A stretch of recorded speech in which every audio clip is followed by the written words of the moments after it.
मिलती दोनों के लिए ही इम्पोर्टेंट टॉपिक है एलाइजा। आप इसे आराम से पूरी वीडियो देख के समझना, ठीक है। अभी देखो, एलाइजा नाम है टेस्ट का। E for enzyme, L for linked और I for immunosorbent, I for immuno and S for sorbent and A for acid. अब इनका मीनिंग समझ लेते हैं हम, ठीक है। एंजाइम लिंक्ड इम्यूनो, इम्यूनोसॉर्बेंट क्या है? इम्यूनो का मतलब है इम्यूनो वर्ड है इम्यूनिटी से, मतलब हमारा इम्यूनो सिस्टम से वर्ड है।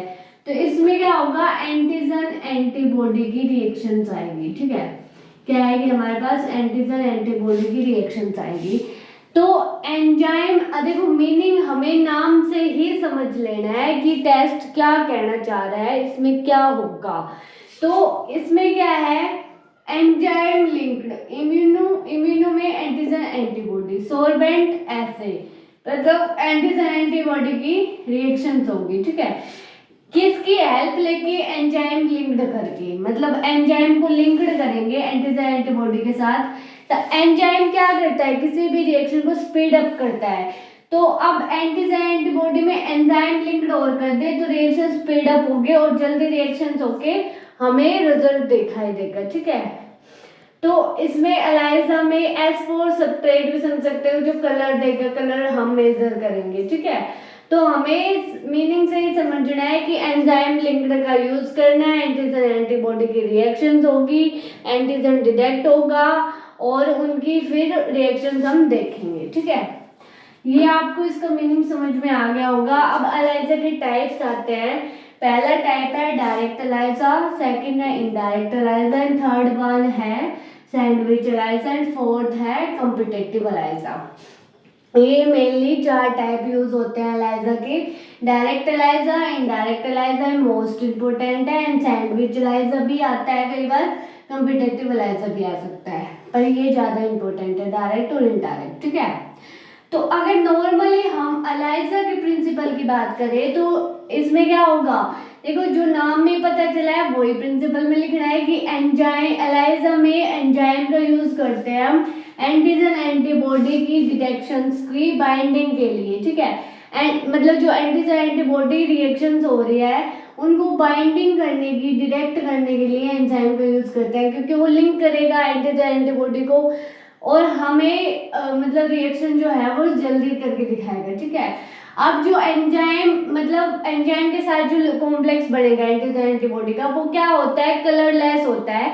तो हम उसमें सब्सट्रेट ऐड करते हैं जो क्रोमोसोम्स होते हैं, जो क्रोमोजन होते हैं, ठीक है। जो क्रोमोजन होते हैं वो क्या करेगा? इसको कलर प्रोडक्ट को जो कॉम्प्लेक्स बना है उसको कलर में कन्वर्ट करवा देगा और हमें इंडिकेट करेगा कि एंटीजन एंटीबॉडी प्रेजेंट है या नहीं है, ठीक है।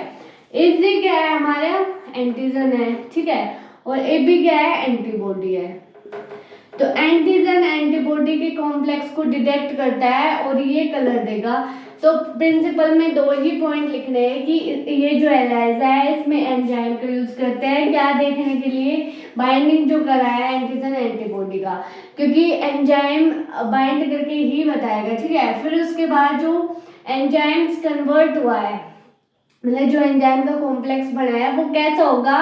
कलरलेस होता है और वो कलरलेस होने के कारण हमें इसमें सब्सट्रेट कंपाउंड ऐड करने होते हैं, क्रोमोजन, और वो क्या करते हैं? उसको हमें कलर देंगे, ठीक है। अगर कलर फॉर्म हुआ है, कलर आया है उस रिएक्शन में, तो मतलब एंटीजन एंटीबॉडी वो क्या इंडिकेट करेगा? अगर कलर कंपाउंड फॉर्म हुआ है तो वो इंडिकेट करेगा कि उसमें एंटीजन एंटीबॉडी रिएक्शन में एंटीजन एंटीबॉडी की बाइंडिंग हुई है, ठीक है।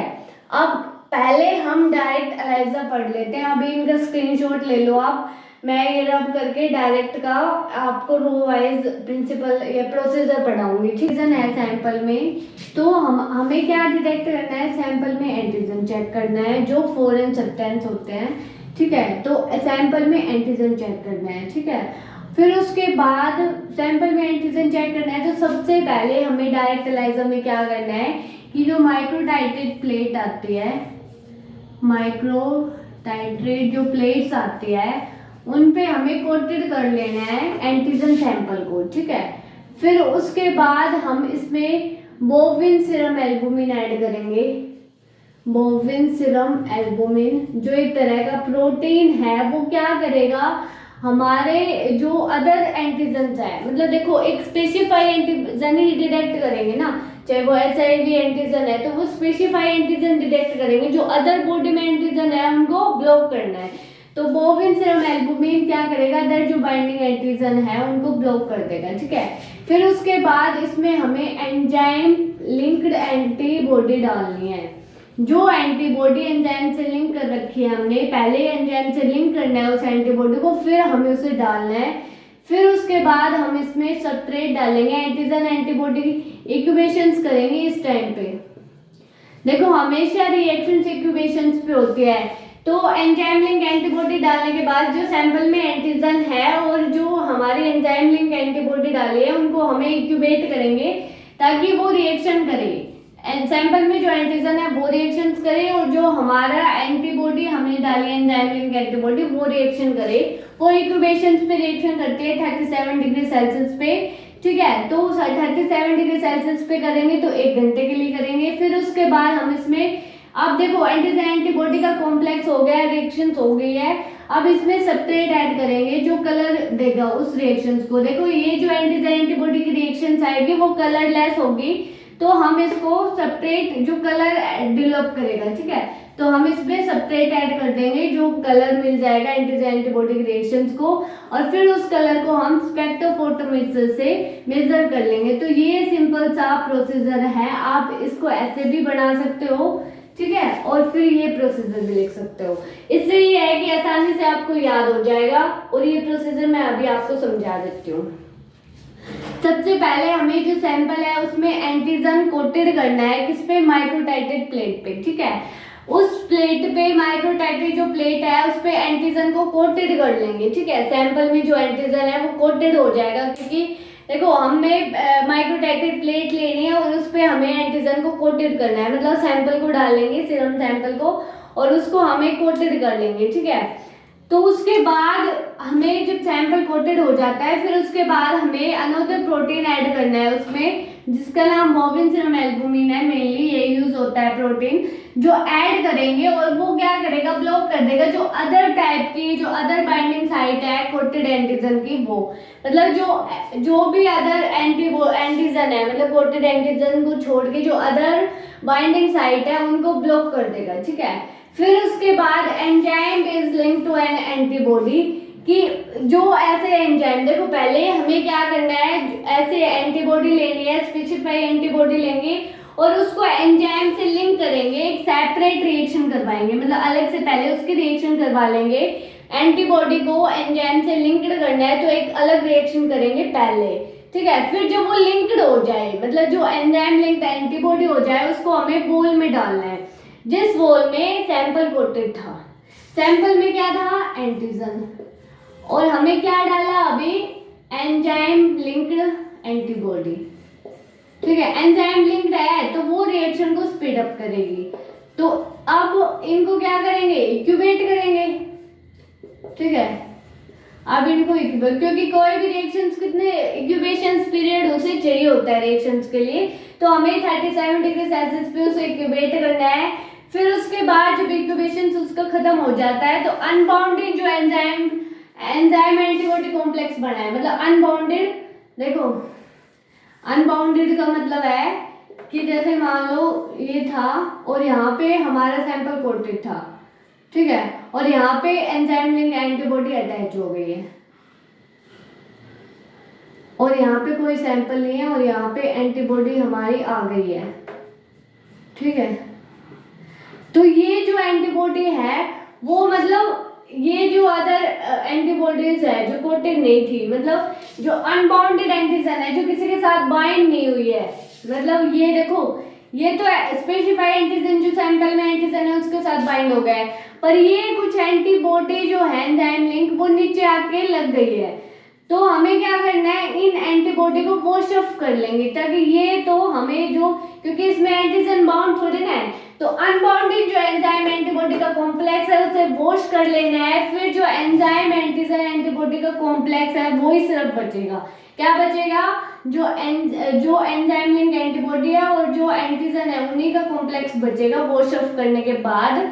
फिर उसके बाद अब ये जो रिएक्शन हुई है वो कैसी है? कलरलेस है। तो हम इसमें जो एंजाइम लिंक जो एंटीबॉडी है उसमें सब्सट्रेट को ऐड कर लेंगे, जो क्या करेगा? एंजाइम को हाइड्रोलाइज कर देगा और उसको कलर देगा। ठीक है, कलर प्रोडक्ट में कन्वर्ट करवा देगा। तो जितना कितना कलर आया है उस एंड प्रोडक्ट और कितना कलर आया है उसको स्पेक्ट्रोफोटोमीटर से रीड कर लेंगे।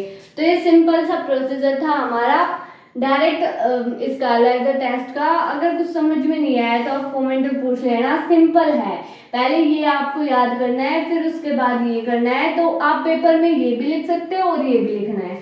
ठीक है, क्या करना है? सैंपल में एंटीजन है जो माइक्रोटाइटर प्लेट से कोटेड है, उसमें बोविन सीरम एल्बुमिन डालना है जो अदर बाइंडिंग साइट है, मतलब जो स्पेसिफाइड एंटीजन है वो रहे और अदर जो बाइंडिंग एंटीजन है, अदर जो एंटीजन है वो रिमूव हो जाए। तो ये वॉश ऑफ करने का काम करेगा। फिर एंजाइम लिंक एंटीबॉडी डालेंगे, वो उसे इंक्यूबेट करेंगे क्योंकि एंटीबॉडी और एंटीजन की रिएक्शंस करवानी है। और फिर उसके बाद एंटीजन एंटीबॉडी का कॉम्प्लेक्स बन जाएगा, वो कलरलेस होगा, उसको कलर सब्सट्रेट देगा और फिर उस कलर कॉम्प्लेक्स को मेजर कर लेंगे स्पेक्ट्रोफोटोमीटर रीडर से। ठीक है, तो ये सिंपल सा आपका प्रोसीजर था। एक बार फिर से इसमें देख लो, सैंपल में एंटीजन कोटेड है माइक्रोटाइटर प्लेट में और उसमें हमें बोविन सीरम एल्बुमिन ऐड कर लेना है ताकि वो ब्लॉक कर दे अदर बाइंडिंग साइट को। और फिर उसके बाद एंजाइम को लिंक कर लेना है सेपरेट रिएक्शंस में एंटीबॉडी के साथ। वो जो एंजाइम लिंक एंटीबॉडी हुई है उसको हमें वॉल पे अप्लाई करना है जिसमें सैंपल डाला था। फिर उसके बाद उसे इंक्यूबेट करना है क्योंकि एंटीजन एंटीबॉडी की रिएक्शंस इंक्यूबेशन पीरियड पे होती है। फिर उसके बाद इंक्यूबेशन करने के बाद उसमें हमें क्या करना है? वॉश ऑफ कर लेंगे। क्यों वॉश ऑफ कर लेंगे? क्योंकि जो एंजाइम लिंक एंटीबॉडी है वो जो अनबाउंड है, मतलब जो एंटीजन के साथ बाउंड नहीं है, उसको हमें क्या करना है? वॉश ऑफ कर लेना है ताकि एंटीजन एंटीबॉडी का ही कॉम्प्लेक्स बचे हमारे पास।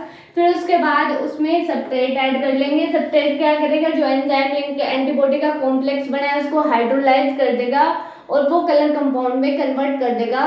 तो जितना एंटीजन एंटीबॉडी की बाइंडिंग होगी उतना ही हमारे पास कलर आएगा और उस कलर को हम स्पेक्ट्रोफोटोमीटर से मेजर कर लेंगे। ये सिंपल सा मेथड था हमारा डायरेक्ट एलाइजर का।